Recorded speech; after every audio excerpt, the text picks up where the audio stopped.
사사기 5장 28절부터 31절 말씀 제가 봉독해 올리겠습니다. 시스라의 어머니가 창문을 통하여 바라보며 창살을 통하여 부르짖기를 그의 병거가 어찌하여 더디 오는가, 그의 병거들의 걸음이 어찌하여 늦어지는가 하매 그의 지혜로운 시녀들이 대답하였겠고 그도 스스로 대답하기를 그들이 어찌 노량물을 얻지 못하였으랴, 그것을 나누지 못하였으랴, 사람마다 한두 처녀를 얻었으리로다.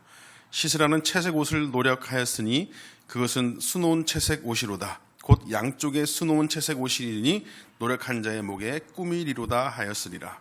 여호와의 주의 원수들은 다 이와 같이 망하게 하시고 주를 사랑하는 자들은 해가 힘있게 도둠 같게 하시옵소서 하니라. 그 땅이 40년 동안 평온하였더라. 아멘. 여러분, 지지난주, 그러니까 지난주 말고요, 지지난주에 함께 나눴던 말씀이 메로스 주민하고 야엘, 이 둘이 등장을 했었습니다. 그죠? 이 둘을 등장시켜서 저주받았던 사람이 누구였었어요? 저주받은 쪽이 메로스였죠. 메로스. 그리고 축복을 받았던 쪽이 야엘이었었습니다. 이렇게 둘을 비교 등장을 시켜서 누구는 저주를 받고 누구는 복을 받은 사람으로 등장을 시켰었어요. 그러니까 메로스 주민이 어떻게 등장을 하고 어떤 일을 했었는지는 잘 나와 있지는 않았지만, 잘 나와 있는 게 아니라 아예 나와 있지 않죠. 그냥 저주받았다고만 돼 있으니까. 근데 그들이 어떻게 해서 저주를 받았는지는 복을 받은 야엘을 통해서 비교해서 왜 메로스에게 저주가 임했는지를 우리가 한번 이렇게 넘겨 짚어봤었습니다. 어떤 자가 복을 받고 어떤 자가 저주를 받는지, 이 둘을 똑같이 하나님께서 예비하신 일에 두어서 어떻게 이들이 하나님께서 예비하신 일에 반응하는지 그걸 보고 과연 자신에게 일어나는 일이 하나님의 일인지 하나님을 기쁘시게 하는 일인지를 아는 자가 복을 받는다라는 것을 야엘이 보여줬고, 그와 반대로 그러지 않았기 때문에 메로스가 저주를 받았다라고 이야기를 했었습니다. 기억나세요? 그리고 드보라와 바락의 이 승리의 노래를 장식하는 마지막은 공교롭게도 또 여인이 등장을 합니다. 여인. 이 드보라가 등장을 하니까 여인이 자주 등장을 하는데, 노래를 부르는 이도 여인이고 하나님께서 예비하신 일에 믿음으로 반응해서 복을 받은 이도 야엘이라는 여인이고, 이제 마지막에 등장하는 이도 여인입니다. 시스라의 어머니인 것이죠. 그리고 그저께 밤에 일이 있어서 늦게 귀가해서 제게 밥도 안 해놨냐고 인상 쓴 사람도 여인이었습니다. 이 시스라의 어머니, 그 사람이 첫 등장이 어땠는지 한번 보겠습니다. 28절 보실게요. 28절.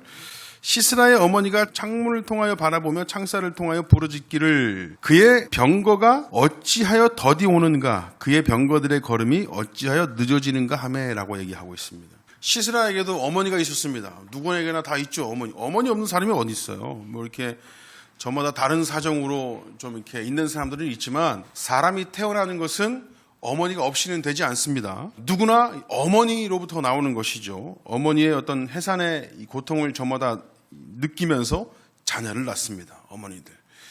배아파난 자녀에 대해서 그의 잘남과 못남, 그리고 생김새, 뭐 이런 것들이 어머니가 그 자녀를 사랑하는 척도가 되지 않습니다. 무작정 사랑하죠. 저도 사랑받고 있습니다, 여러분. 저도 소중한 자식이라니까요. 저도. 단지 자신이 배에 아파 낳았다는 이유로, 해산의 고통을 통해서 봤다는 그 이유로 무작정 이해해주고 사랑해주신 분이 누구냐면 어머니예요. 어머니. 그래서 어머니와 아버지, 이 부모님의 사랑은 하나님을 닮아 있다라고 얘기들을 합니다. 그래서 부모님에게는 자녀에게 하나님이 어떤 분이신지를 나타내야 하는 막중한 책임이 있어요. 하나님의 사랑을 닮은 거죠. 죄인이 의인이 되는 사랑입니다. 그 사랑은. 무턱대고 자녀들이 죄 짓는 거를 눈 감아주고 그냥 뭐 이해해주는 사랑이 아니라 죄인이 돌아오게 하는 사랑입니다. 이 사랑에는 무엇이 있다라요? 희생이 있다라요. 희생이. 그래서 부모는 자녀에게 많은 희생을 합니다. 예수님을 닮아 있어요. 그것으로 사랑을 하는 것입니다. 그래서 부모가 하나님의 사랑을 보여줄 책임이 있다고 한다는 것은 자녀들이 말씀으로 배우는 사랑을 부모를 통해서 하나님의 사랑을 체험하게끔 만들어주는 게 부모라는 것입니다. 희생을 통해서 피 흘림을 입는 것이죠. 그 사랑을 우리 부모가 보여주는 거예요. 부모가 자녀들이 막 살아가도 괜찮도록 희생하는 것이 아니라 하나님의 사랑을 나타내기 위한 희생을 하는 거예요. 그렇다면 시스라의 어머니는 어땠을까? 벌써 그 시작이 이방인입니다. 이방인. 가나안 족속이고 하나님을 모르는 사람으로 등장을 해요. 당시 이스라엘을 괴롭히던 가나안의 사람들, 특히 이스라엘의 어떤 이 어머님들과 똑같이 동일하게 자녀를 두는 어미로서 어떤 사고방식으로 어떻게 등장을 하는지 한번 바라보겠습니다. 조금 전에 언급했던 대로 28절에 보통의 어머니와 똑같이 등장을 합니다. 자신의 아들 시스라가 아무리 힘있고 권력있고 잘나가는 장군이라 해도 철병거 900대를 이끄는 최고 원탑 리더라고 해도 전쟁을 나갔어요. 굉장히 고민이 되잖아요. 참 어떻게 될까 걱정이 됩니다. 근데 소식이 없어. 자녀인 시스라가 전쟁에 나가서 더디 오니까 걱정을 합니다. 걱정을 해요. 왜 늦게 올까? 왜 소식이 없을까 하고 걱정을 합니다. 그리고 29절 그의 지혜로운 시녀들이 대답하였겠고 그도 스스로 대답하기를 이라고 합니다. 그러니까 이 어머니가 전쟁에 나간 시스라 싸움에서 접은 적도 없고 전쟁에 나가면 늘 맞춰서 잘 돌아왔어. 근데 안 돌아온단 말이죠. 더디 온단 말이에요. 늘 같은 패턴으로 그렇게 어머니하고 돌아왔던 아들이 안 보이니 걱정을 하고 언제 올까 하고 있으니까 그 시녀들이 대답하였겠고라고 드보라가 노래를 합니다. 실제 그랬다기보다는 드보라와 바락이 노래를 부르면서 보통의 가나안 여인들이 가지고 있을 법한 사고를 표현한 겁니다. 시녀들이 이렇게 대답하였겠고라고 이제 표현한 거죠. 이것은 평소 이스라엘 백성들이 가나안의 압제를 통해서 보통의 가나안 여인들이 가지고 있었던 사고, 가치관들을 경험했었던 거예요. 그걸 노래하고 있는 거예요, 지금. 시스라도 누군가의 자녀이고 시스라의 어머니도 시스라의 자녀로 생각하고 있기 때문에 충분히 승리할 만한 전쟁임에도 불구하고 자신의 아들을 기다리고 있는 거죠. 그죠? 이거는 하나님을 믿는 사람이든 그렇지 않은 사람이든 동일합니다. 자녀를 걱정하니까. 그리고 나서 가나안의 보통의 가나안의 여인들, 이스라엘 백성들이 경험했던 그 사람들이 어떤 사고로 그 자녀를 기다리고 있을지 그걸 충분히 그려보면서 노래를 합니다. 그 시녀들이 대답하였겠고 어떻게 대답하였을까? 그리고 그 시스라의 어머니도 스스로 대답하였다라고 되어 있습니다. 29절 다시 한번 제가 읽겠습니다. 그의 지혜로운 시녀들이 대답하였겠고 그도 스스로 대답하기를. 그러니까 주인을 달래고 위로하고 주인의 마음을 편케 하고 주인의 생각을 읽어내는 것이 지혜로운 것이죠. 시녀들이라고 한다면 시스라의 어머니 또한 스스로 대답하였다라고 하는 것으로 시녀들과 그 어머니의 대답이 일치했다라는 것을 얘기하고 있는 거예요. 지혜로운 시녀들이 대답을 잘했고 스스로 그의 어머니도 대답을 하였다. 그러니까 시녀들이 뭐라고 했을까요? 주인님 말씀대로일 거예요. 분명히 그럴 겁니다. 조금만 기다려보시지요 라고 하면서 시스라의 어머니가 가지고 있는 생각과 판단과 일치를 본 거예요. 그게 뭘까요? 시스라의 어머니가 가지고 있던 생각과 시녀들이 생각이 일치를 봤어요. 그게 뭘까요? 30절입니다. 30절 제가 읽겠습니다. 그들이 어찌 노략물을 얻지 못하였으랴 그것을 나누지 못하였으랴 사람마다 한두 처녀를 얻었으리로다. 시스라는 채색 옷을 노략하였으니 그것은 수놓은 채색 옷이로다. 곧 양쪽에 수놓은 채색 옷이리니 노략한 자의 목에 꾸미리로다 하였으니라. 자, 그럼 시녀들이 대답하였는데 시스라의 어머니가 가지고 있을 법한 생각과 일치를 본 그 얘기가 뭐냐? 30절에 시스라의 어머니가 이렇게 생각을 하고 있는 거예요. 그들이 어찌 노략물을 얻지 못하였으랴 그것을 나누지 못하였으랴. 내 아들 분명히 가서 노략물을 엄청 얻었을 거야. 그걸 나누지 못하진 않았을 거야. 왜? 승리했을 거니까. 내 아들은. 시스라와 그의 군대는 전쟁에서 늘 노략물을 챙겼을 거예요. 철병거 900개를 타고 막 열심히. 여러분 요즘에 고려 거란 전쟁 보세요. 그런 건 봐야 돼요. 옛날에 무기만 있어도 얼마나 약한 자들이 짓밟히고 살아가는지, 이 사람들이 얼마나 이 준비만 잘해도 전쟁에서 승리할 수 있는지 그런 걸 보면서 야, 이스라엘이 살았던 시대의 전쟁과 이렇게 비교해서 보면 하나님께서 개입하시느냐 하지 않으시느냐 이런 것들을 비교해서 보면 좀 재밌어요. 그러니까 시스라가 이끌고 있었던 철병거 900기, 이거는 그때 당시에 아직 철기 시대로 넘어오기 직전의 시대이기 때문에 철병거 900대를 가지고 있다는 건 세계에서 가장 큰 무기를 가지고, 센 무기를 가지고 있는, 지금으로 따지면 핵폭탄 이런 거 가지고 있는 거죠. 이거 가지고 던진다? 잘못해서 이런 전쟁이라는 거예요, 지금. 그러니까 시스라가 철병거 900기만 가지고 나갔다 싸우기만 하면 무조건 승리하는 겁니다. 그때 챙겨오는 노랑물들이 장난이 아니에요. 그걸 들고 어머니 시스라의 어머니가 어머나 이러면서 되게 좋아하는 거지. 막 엄청나게 챙겨오니까 분명히 그렇게 와야 되는데 안 오니까 걱정하잖아요. 걱정하는데 그래도 내 아들만큼은 노랑물 잘 챙겼겠지. 그렇게 생각하고 있다라고 하는 거예요. 지금 시스라의 어머니가. 그러니까 시스라는 늘 노랑물을 챙기고 어디가 전쟁하면 강탈하고 수탈하고 다 챙겨가는 사람이었어요. 그리고 그 노랑물로 자신들의 것인 양 이리 뿌리고 저리 뿌리고 나누고 집으로 가져가서 전장에서 자신을 높여서 설명했겠죠. 와, 이번에도 막 어머니 좋은 거 가지시라고 이러면서. 그 다음입니다. 그 다음에 이 둘째 줄에 보시면 사람마다 한두 처녀를 얻었으리로다 라고 되어 있습니다. 30절에 시스라의 어머니가 시스라가 전장에 나가서 싸우고 분명히 노랑물도 챙기고 한두 처녀도 얻었을 거야 라고 확신을 하면서 노래한단 말이죠. 이게 좀 안타까운 대목이기도 합니다. 시녀들도 여자고 시스라의 어머니도 여자입니다. 그런데 이들이 전쟁을 통해서 노력한 품목 중에 동등하게 사람 취급도 해주지 않는 여자들도 있었어요. 여기서 말하는 한두 처녀 할 때는 이 처녀는 여성성을 얘기하는 여성성. 그냥 노예로 되고 이런 게 아니라 성놀이개로 삼고 마음대로 짐승같이 굴려먹고 마음에 들면 시녀로 삼고 이랬던 거예요. 그러니까 어디가 전쟁을 하면 여자도 노량물 중에 하나 그냥 여성성을 얘기하는 거예요. 여기서 말하는 건 그걸 얘기하는 거예요. 그러니까 강탈하고 수탈하고 여자들은 사람 취급 안 하니까 아무렇게나 취급하면서 성놀이개로 삼고 잡아온단 말이죠. 그들의 노량물 중에는 그렇게 여자들도 끼어 있었단 말입니다. 전쟁 중에 이 피를 보면서 사람들이 돌아버립니다. 동료들의 죽음에 돌고 외상 후 스트레스 창의로 병사들의 정신이 어떻게 돼가지고 뭐 그들을 그렇게 대했다 뭐 이런 것이 아니라 보통의 정상적인 여인인 가나안의 여인들의 사고방식이 그랬다라는 거예요. 분명히 우리 아들이 이번에도 한두 처녀 데려오겠지, 노량물 데리고 오겠지, 노량물 다 뭐 가져오겠지 이렇게 기다리고 있는 거예요. 의뢰 우리 가나안의 장군과 병사들이 다른 민족들과 전쟁을 치러 승리를 하면 물건이고 사람이고 노력해서 맘대로 해버린다는 것을 다 알고 있었어. 이 사람들도 다 훔쳐온다 하지만 똑같은 여인이 그 여인이 겁탈당하고 그렇게 맘대로 놀이개로 삼아지면서 끌려오는 여인들을 보면서 함께 기뻐하고 함께 그걸 누리고 있었다는 똑같은 여인입니다. 그들의 어머니, 그들의 남매, 그들의 부인, 딸들, 시녀들조차도 그런 사고방식이라는 거. 누가? 가나안의 여인들이 그냥 넘겨짚는 것이 아니라 오랫동안 고통을 받았던 이스라엘 백성들이 보니까 가나안 여인들이 다 그런 사고방식을 가지고 있더라는 거예요, 지금. 그리고 그들을 대표해서 지금 시스라의 어머니가 등장을 한 것이고요. 부모는 하나님을 보여준다고 했습니다. 부모와 보이는 사랑은 하나님께서 그의 자녀들을 사랑하는 것을 보여준다고 했습니다. 무작정 사랑이 아니라 그를 살리는 사랑이에요. 죄로부터 나오게 하는 사랑이고 의롭다 하시는 사랑입니다. 근데 여러분 이게 우리도 사람이다 보니까 부모가 돼 보니까 저 어렸을 때 우리 부모님 보면서 막 사춘기 때 성숙기 때 되게 막 싸우잖아요.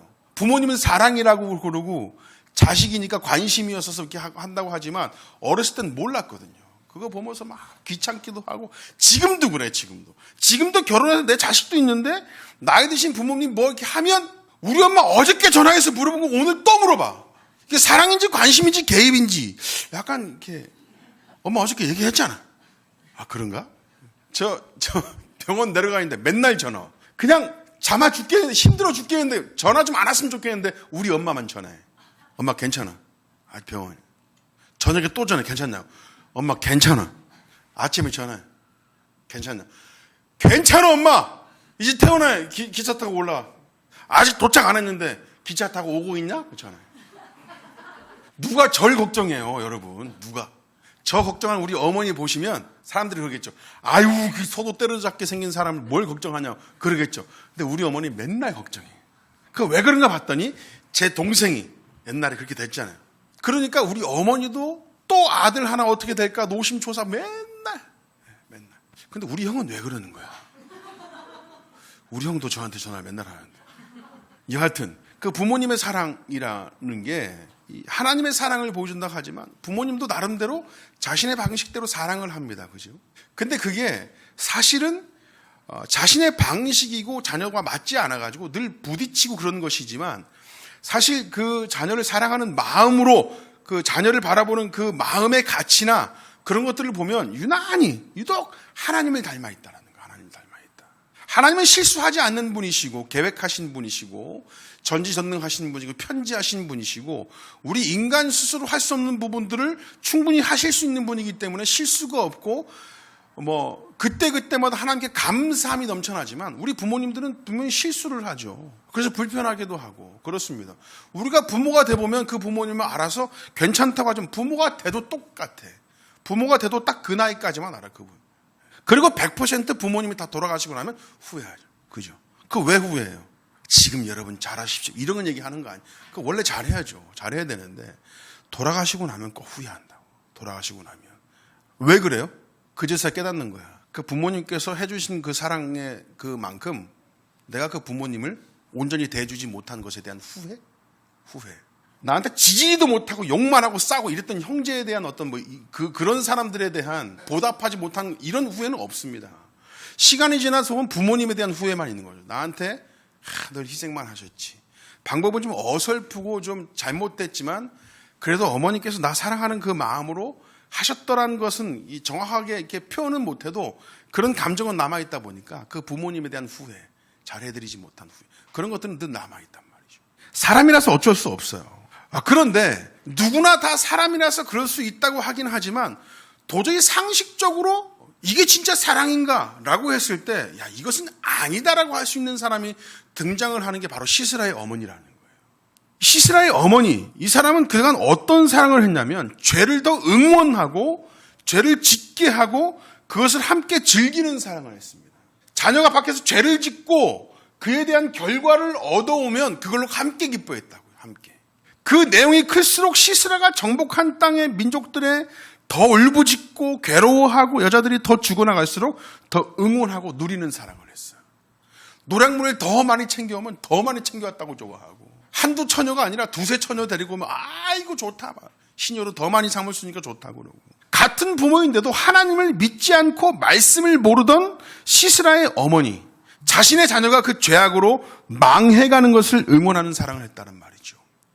시스라의 어머니들 왜 시스라가 망하는 것을 응원하고 격려하고 싶겠어요? 잘 됐으면 좋겠지. 단지 하나님을 모르고 말씀을 모르니까 선과 악의 기준이 자신에게 있어서 그렇습니다. 창세기 3장 5절에 가보시면 우리 창세기 3장 5절 한번 보실까요? 창세기 3장입니다. 뱀이 4절에 보시면 뱀이 여자에게 이르되 너희가 결코 죽지 아니하리라.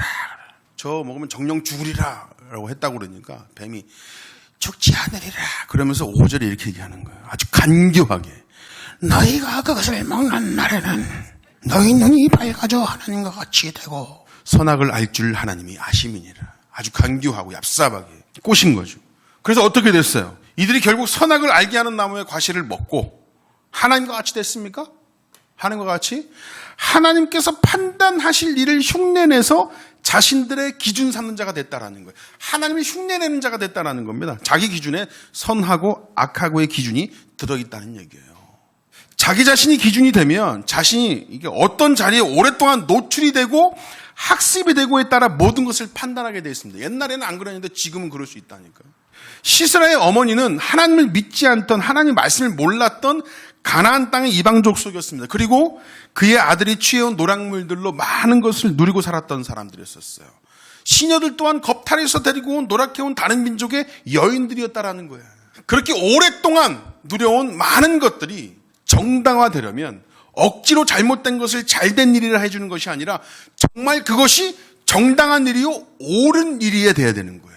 그래야 자신이 누린 것도 정당하고 계속해서 사람을 죽이고 강탈해온 성노리개로 전락해버린 타 민족의 여인들에 대한 죄책감 같은 게 생기지 않는 법이라고요. 야, 그래도 괜찮아. 이게 아니라 진짜 괜찮은 게 돼버려야 된다니까.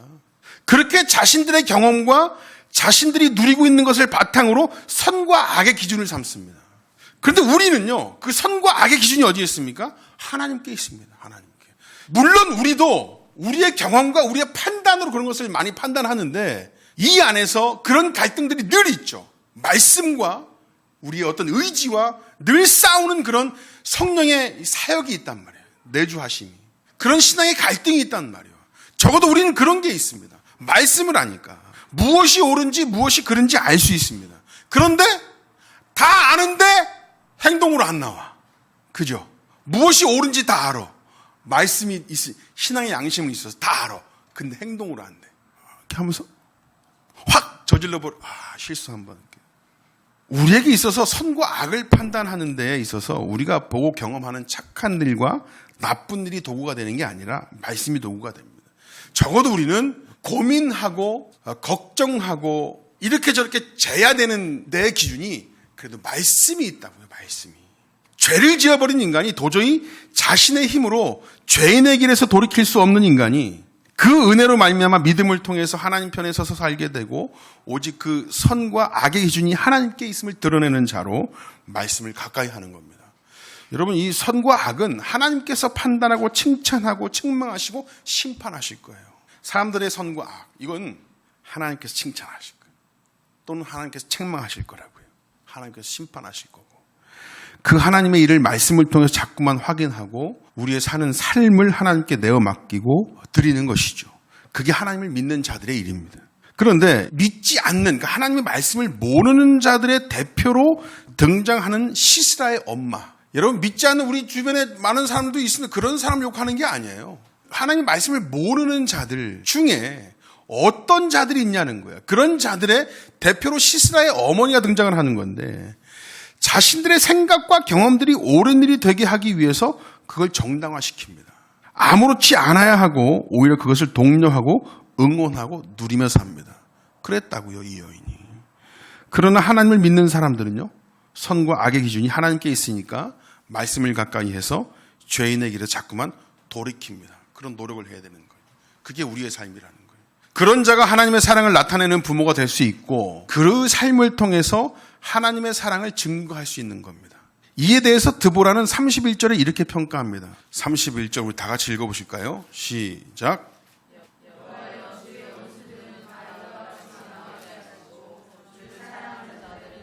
힘있게 도둠 같게 하옵소서. 예, 아멘. 31절 그렇게 평가하는 거죠. 여호와의 주의 원수들은 다 이와 같이 망하게 하시고 라고 합니다. 망하게 하시고. 망했어요. 그러니까 노략물들로 채색 옷을 입고 누리고 여성들까지 맘대로 대했던, 그렇게 해서 겁탈하고 시녀 삼았던, 그러나 아들이 그렇게 노력해온 것들로 먹고 마시고 부유하게 누렸지만 사실상 이것이 그들을 기쁘게 했지만, 기쁘니까, 기분 좋으니까, 마음 편안하니까 그들의 판단에는 이것이 곧 선한 일이고 옳은 것이고 승리자들의 이 취하는 것은 정당한 것이고 그렇게 했겠으나 결국 그것 자체가 이와 같이 망한 일이라는 거예요. 망한 일. 그들이 저지른 일은 그들을 기쁘게 했지만 사실은 그들 스스로를 망하게 하는 길이었다. 누가 봐도 잘 먹고 잘 살고 있고 나갔다 하면 승리해서 많은 것들을 가지고 집에 돌아오는 아들이 있다면 축복받았다 생각할 것이죠. 그죠? 보기만 해도 배부를 일인데 망한 일이라고 합니다. 왜 그럴까요? 이와 비교해서 그 다음에 나오는 말씀을 보겠습니다. 31절. 여호와여 주의 원수들은 다 이와 같이 망하게 하시고, 그걸 뭐라고 합니까? 주를 사랑하는 자들은 이라고 얘기합니다. 망하게 하시고 라고 하면서 그들과 비교해서 어떤 자들을 등장시키냐면 주를 사랑하는 자들은 이라고 등장을 합니다. 주를 사랑하지 않기 때문에 그래요. 말씀을 모르기 때문에, 주가 누구신지 모르기 때문에, 주를 사랑하지 않기 때문에 자신들이 저지르는 그 일들이 정당화되고 옳은 일인 줄 알고 살아간다. 그게 곧 망한, 그 자체가 망한 일이다. 하나님을 믿지 않는 것 자체가 망한 것이고, 그래서 주를 사랑하지도, 주를 사랑하는 것이 무엇인지도 모르는 것 자체가 망한 것이다 라고 얘기하고, 드보라가 얘기하고 있는 거예요. 하나님을 믿지 않는 많은 사람들, 수많은 사람들이 있습니다. 그 사람들, 자, 그럼 망한 것이냐? 우리 눈앞에 보이는 사람 망한 것이냐? 우리 형제자매 다 망한 것이냐? 그 사람들이 끝까지 하나님을 모르고 그렇게 하나님 곁으로 간다고 한다면, 그렇게 세상을 등진다고 한다면 결론적으로 우리는 판단할 수 있겠죠. 그러나 하나님을 모르고 산다라고 했을 때 그것을 우리가 판단할 수는 없지만, 왜 판단할 수 없느냐? 그런 자들을 하나님께서 언제 변화시킬지 몰라요. 언제 변화시킬지 모르고 언제 우리와 동일하게 하나님 말씀 앞에 있는 자로 세워주실지 몰라. 그런데 지금 여기 등장하는 시스라의 어머니는 끝까지 그러지 않은 자로 등장을 한다고요. 여러분, 하나님을 모른다는 것, 믿지 않는 것, 이것 자체가 망하는 길에 있었던 그 시스라의 어머니를 보십시오. 그래서 하나님을 모르는 자들의 형통을 부러워하지 않아도 됩니다. 믿지 않는 자들의 형통은 이미 망한 것이기 때문에 그들이 진짜 그것이 형통이라 할 수 있다고 한다면 하나님 말씀을 받아들이면 되죠. 왜? 하나님 말씀을 통해서 진짜 옳은 것이 무엇인지 그런 것이 무엇인지를 아는 자가 될 테니까. 그 전까지는요, 모든 선과 악의 기준은 나한테 있다라는 거예요. 시스라와 같이, 시스라의 어머니와 같이. 자, 하나님을 믿고 주를 사랑하며 진실하신 사랑하는 우리 뿌리교회 성도 여러분, 말씀대로 해가 힘있게 돋음같게 하실 것을 믿습니다. 하나님 말씀 앞에 있는 여러분, 그리고 믿지 않는 형제가 있고 자매가 있고 아내가 있고 남편이 있고 친지가 있고 친구들이 있고 주변인들이 있다고 한다면 나와 함께 말씀을 아는 자 되게 하시고 그 가운데서 그들이 무엇이 옳은 것이고 그른 것인지 무엇이 선이고 악인지를 말씀으로 판단하는 자 되게 하시고 그들이 누리고 있는 그 형통이 정말 더 큰 형통이 되고 더 풍성한 은혜가 되게 하기 위해서 하나님을 믿는 자리로 돌아오시도록 하옵소서라고 함께 기도하고 그렇게 함께 자라가는 우리가 다 됐으면 좋겠습니다. 기도하겠습니다.